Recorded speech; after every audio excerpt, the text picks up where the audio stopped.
Evening viewer, welcome to our Globe TV. Here's the breaking news. Yes, India achieved a milestone in its G20 presidency as all leaders agreed to the New Delhi declaration after India changed the text on Ukraine. There have been several rounds of negotiation without any consensus on the text on Ukraine. India on Saturday shared a new text on the Ukraine crisis for the joint statement. Friends, we have just got good news.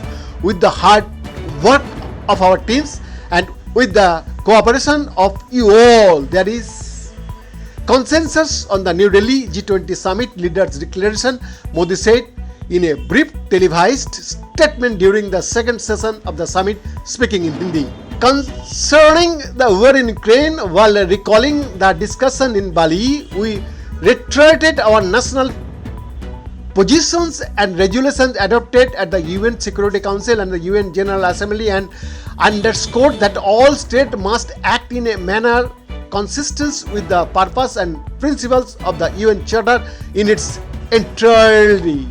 In line with the UN Charter, all states must refrain from the threat or use of force to seek territorial acquisition against the territorial integrity and sovereignty or political independence of any state. The use or threat of use of nuclear weapons is inadmissible. We highlighted the human suffering and negative added impacts of the war in Ukraine with regard to global food and energy security, supply chains, macro financial stability, inflation and growth, which has complicated the policy environment for countries, especially developing and less developed countries which are still recovering from the COVID-19 pandemic and the economic disruption which has derailed progress towards the SDGs. There were different views and assessment of the situation.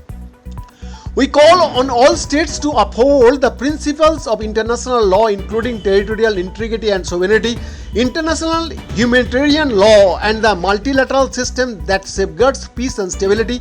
The peaceful resolution of conflicts and efforts to address crises as well as diplomacy and dialogue are critical. We will unite in our endeavor to address the adverse impact of the war on the global economy and welcome all relevant and constructive initiatives that support a comprehensive, just and durable peace in Ukraine that will uphold all the purposes and principles of the UN Charter for the promotion of peaceful, friendly and good neighborly relations among nations in the spirit of one earth, one family and one future.